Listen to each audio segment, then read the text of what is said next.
Je vous propose maintenant un nouveau tutoriel sur EBP Pay 2016. Après avoir vu donc la création de l'établissement, l'étape suivante, c'est vraiment de commencer à créer les salariés.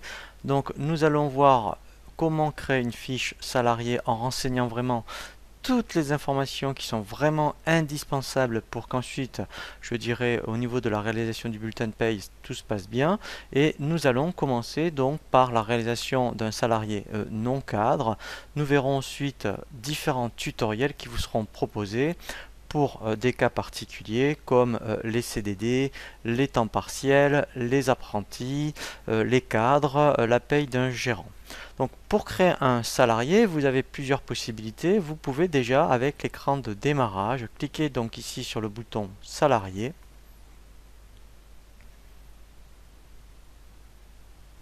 et pour créer donc un salarié, vous cliquez sur le bouton ajouter. Il faut déjà, dans un premier temps, vous voyez renseigner tout ce qui est jaune puisque c'est bloquant. Donc là, je vais renseigner donc la civilité. Alors je vais mettre Monsieur Dupont. Voilà.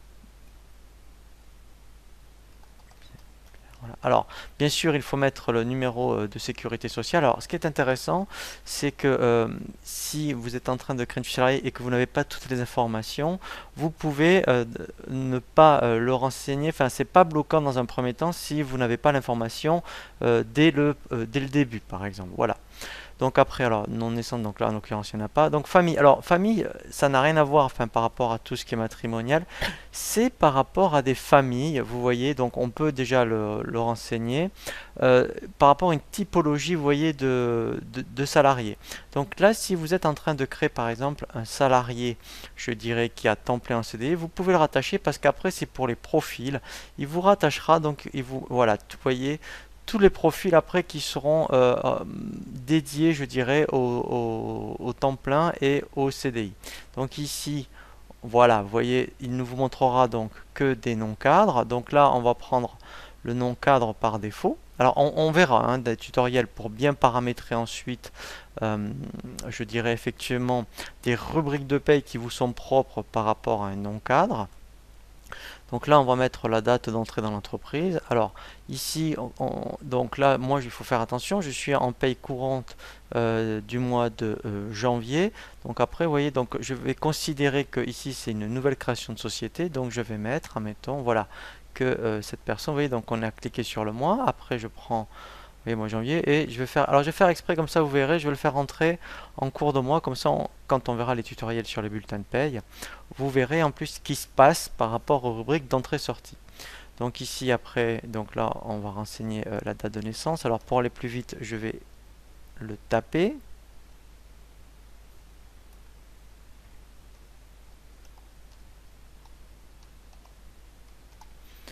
Voilà. Donc là, on va mettre nationalité. Donc là, c'est vraiment, hein, vous voyez ici, au niveau des onglets, hein, on passe d'abord sur tous ces onglets-là. Donc le premier, c'est vraiment de l'administratif. Donc je le renseigne une fois pour vous montrer, voilà, donc ça, donc là, je vais passer sur la commune et alors, je vais mettre, admettons,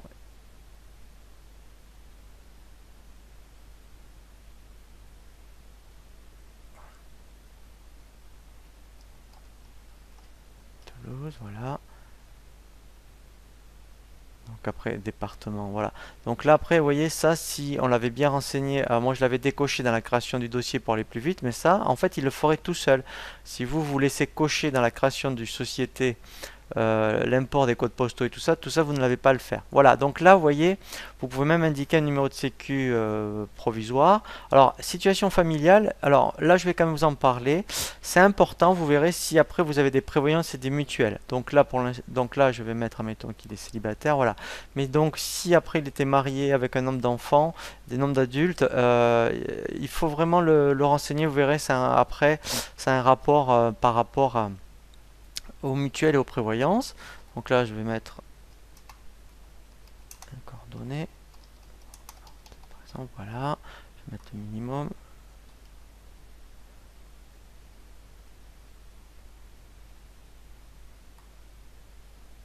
Voilà. Alors, email, c'est pas anodin non plus. Si vous mettez l'email ici, vous verrez qu'on peut envoyer directement les bulletins de paye par email quand après on coche une option comme quoi le salarié est d'accord éventuellement de recevoir ces bulletins de paye par email. Donc là, vous pourriez l'indiquer. Donc ça, c'était l'onglet identité, c'est vraiment de l'administratif. Donc on va passer maintenant, vous voyez, à l'onglet contrat. Voilà.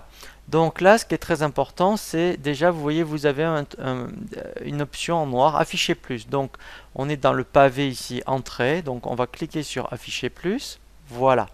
Et donc là, alors le service, donc ça, c'est pas obligatoire. On peut rajouter des services. C'est juste intéressant après pour des éditions. Donc, moi, je vais le faire pour vous le montrer. Donc, si, admettons, cette personne fait partie du service comptable, là, je vais mettre, mettons, CONT. Et là, je vais mettre, voilà,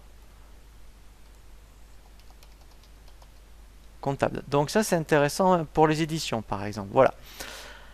Donc la nature de l'emploi. Donc là, très important, c'est vraiment ce qui va apparaître sur le bulletin de paye par rapport à son emploi. Donc là, j'ai mis service comptable. Donc si c'est une personne qui était donc comptable, je fais ajouter. Et là, tout simplement, donc là, je vais le mettre. Donc là, c'est le, voilà, là, c'est le code.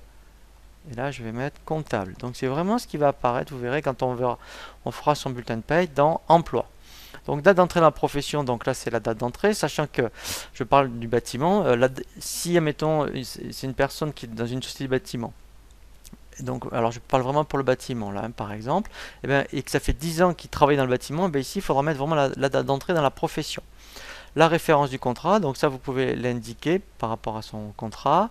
La date d'ancienneté, donc là c'est comme c'est une création, c'est la date d'entrée, mais donc si vous êtes en reprise de paye, mettez bien donc la date d'ancienneté puisqu'on verra donc dans du paramétrage comment gérer une prime d'ancienneté. Donc là le motif d'entrée, donc dans un premier temps on va mettre embauche. Donc là, il a bien rattaché la convention collective qu'on avait bien mis dans les informations société. Alors, le code emploi PCE, alors c'est contraignant, c'est pas bloquant pour les payes. Il faut absolument le faire pour la DSN, sinon vous aurez un rejet. Donc là, mettons, il faut aller vraiment chercher. Alors, en plus, je reconnais, c'est pas très pratique. Dans la table, donc là, alors il faut chercher déjà la bonne catégorie. Donc là, mettons, alors si on clique, vous voyez sur le petit entonnoir, voilà, donc on dit d'abord il est employé, voilà, alors après, voyons, si on clique sur le petit entonnoir, voilà, donc là, mettons, lui, il est employé administratif, voilà, et là, après, vous allez voir que vous voyez, des codes PCE qui ont un rapport avec tout ce qui est administratif. Alors, des fois, après, ne perdez pas trop de temps, hein, vous mettez quelque chose qui s'y rapproche, il faut au moins qu'il y en ait un. Voilà, donc là, mettons, si je cherche tout ce qui est comptable, alors je vais mettre, voilà, celui-ci, par exemple, voilà. Et quand vous avez fini, vous voyez, vous faites réduire. Voilà. Comme ça, maintenant, on passe au pavé emploi, donc c'est le même principe, on fait afficher plus. Voilà. Donc là, lui, il a bien dit, repris, vous voyez qu'il était en CDI, parce qu'on l'avait bien rattaché ici à la famille. Donc, voilà, spécifique contrat de travail, donc lui, effectivement, comme il n'a rien de particulier, vous voyez, il n'est pas concerné, il est bien à temps plein. Donc là, si effectivement pareil, si ça avait un contrat de travail particulier, vous voyez, voilà, eh bien on l'indiquerait. Comme là, c'est pas le cas, on laisse autre contrat. Le taux AT, donc là, c'était par rapport à la fiche établissement. Donc lui, c'est un taux AT bureau, donc on prendra le premier. Donc là, par rapport à la statique, ça c'est le statut catégorie, la convention collective. Donc là, en fait, là, c'est plus facile, vous n'avez pas non plus 36 possibilités. Donc quand on est employé, vous voyez, donc voilà, et bien il faudra mettre celui-ci, le 06. Donc il est bien en emploi unique. Donc là, on pourrait mettre aussi une date de début et de fin de période d'essai. Ça, alors ça sera, voilà, donc ça on le verra justement par rapport, donc là ça ne le concerne pas, hein, par rapport aux apprentis. Alors, ça c'est très important, c'est employeur unique. Donc s'il était multi-employeur, il faudrait l'indiquer. J'y reviendrai sur ces notions de multi-employeur. C'est très intéressant de, enfin, si vous avez après l'information des salaires qu'il perçoit dans l'ensemble des entreprises, parce qu'il va proratiser la tranche A par rapport au salaire que vous versez dans votre entreprise. Mais là, on va faire simple. Là, on va dire qu'il est unique.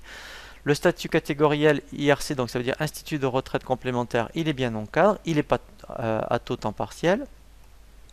Voilà, alors il n'est pas en CDD, donc là on verra vraiment hein, les particularités. Donc là il n'y a pas de taux de transport. Voilà, donc là je peux faire maintenant réduire. Voilà. Ensuite, donc là, effectivement, et donc là, alors on verra aussi comment gérer une sortie, mais là, c'est pas le cas, hein, puisqu'on est en création d'une fiche salariée. Donc maintenant, je peux passer à l'onglet Paye. Donc là, vous avez plusieurs possibilités. Donc si c'est un salaire mensualisé, donc en mettant, je vais dire qu'il est à 1800 euros. Voilà, il fait 151,67 h. Voilà, il a bien le profil rattaché non cadre. Alors, comme j'ai mis un salaire mensuel, vous voyez, j'ai pas mis de salaire horaire. Il n'y en a pas besoin. C'est soit vous êtes en taux horaire, soit en salaire mensualisé, hein. Faites-y attention. Après, là, on peut dire, mettons, voilà, hein, si l'expression, donc là, lui, il est bien en heure. C'est de l'expression de temps de travail. Très important, le classement conventionnel. Ce sont des informations qui sont obligatoires sur le bulletin de paye.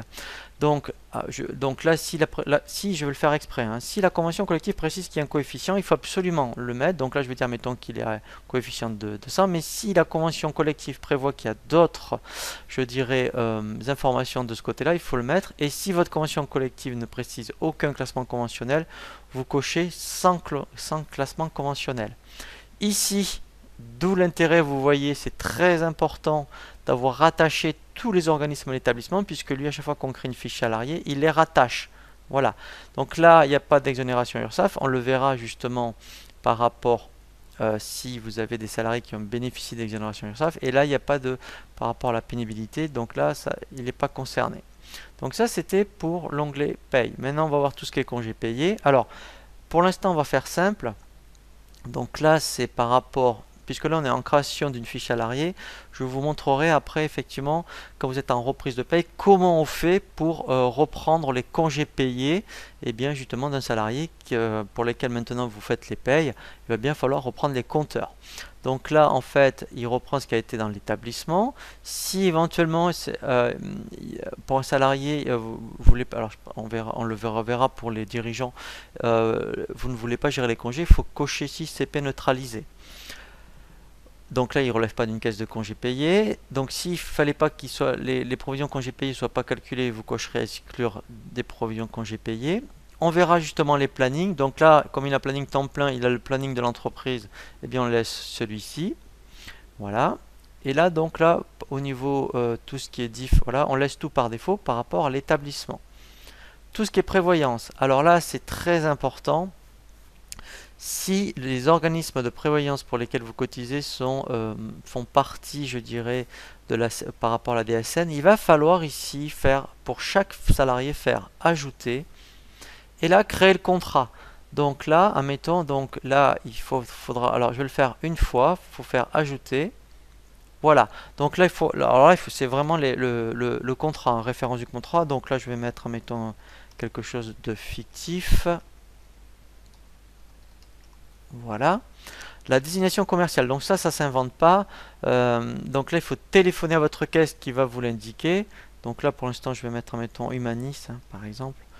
Voilà, mais là, mais c'est vraiment spécifique. Voilà. Donc tout ce qui est code délégataire, code population, donc ça, c'est vraiment, je dirais, la caisse qui va vous l'indiquer.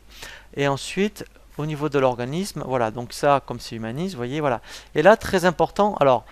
Voilà, donc en principe, vous voyez, c'est pour ça que c'est indiqué.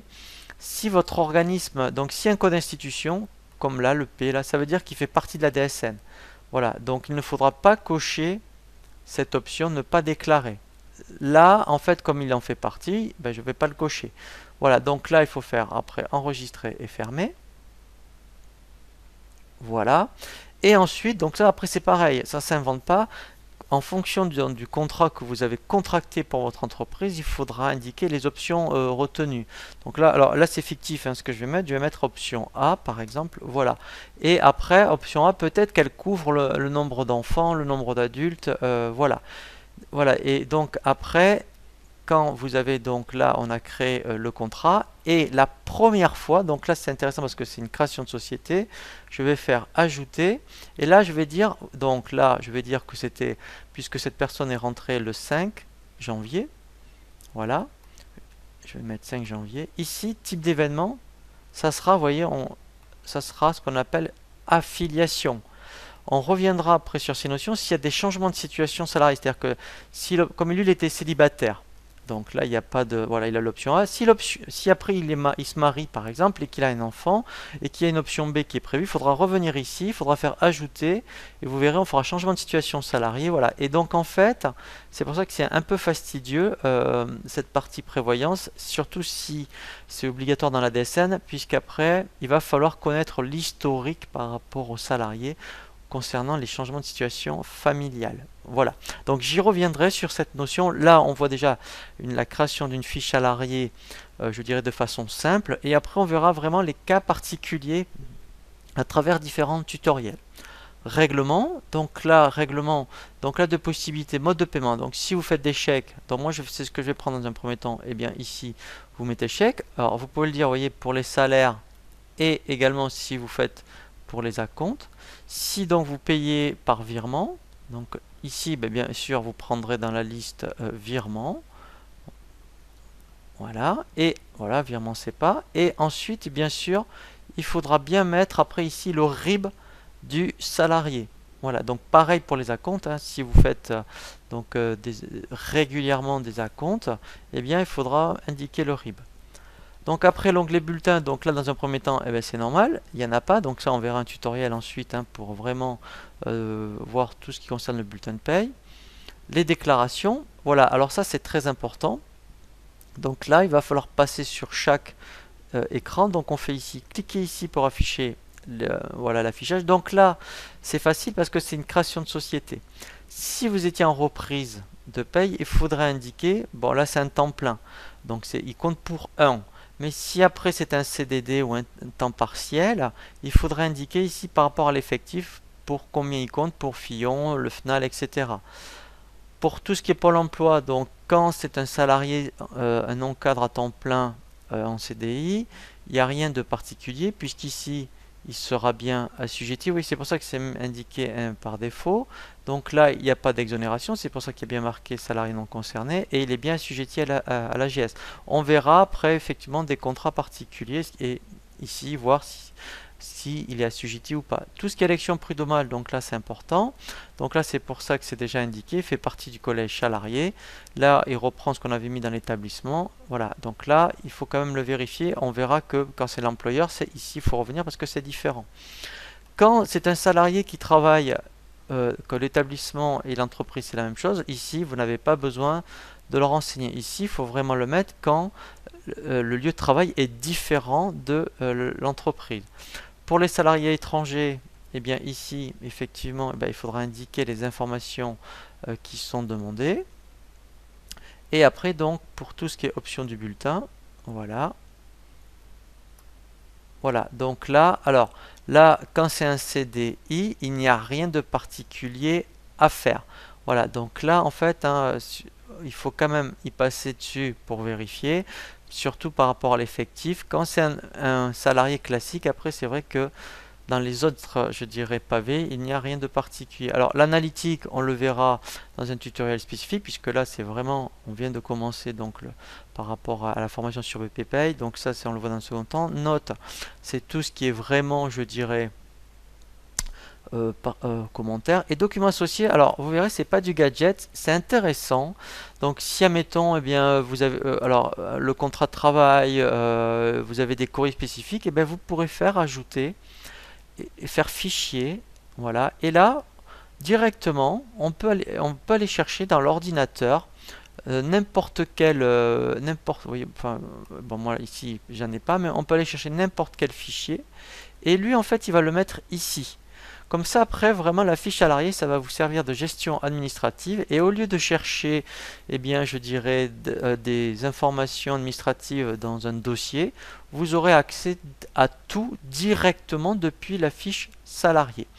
Voilà, et donc là, il ne nous reste plus qu'à faire enregistrer et fermer pour, eh bien, effectivement, valider la fiche salarié. Voilà, et là, vous voyez, donc, on a bien... Donc vous voyez le statut présent, il est bien au 5 janvier. Voilà, et là on voit la nature de l'emploi. Voilà, donc là, je précise, hein, on a vu donc la création d'une fiche salariée d'un non-cadre où il n'y a pas de cas particulier. Nous verrons ensuite différents tutoriels sur des spécificités. Le prochain tutoriel là, maintenant que je vous propose est comment réaliser un bulletin de paye.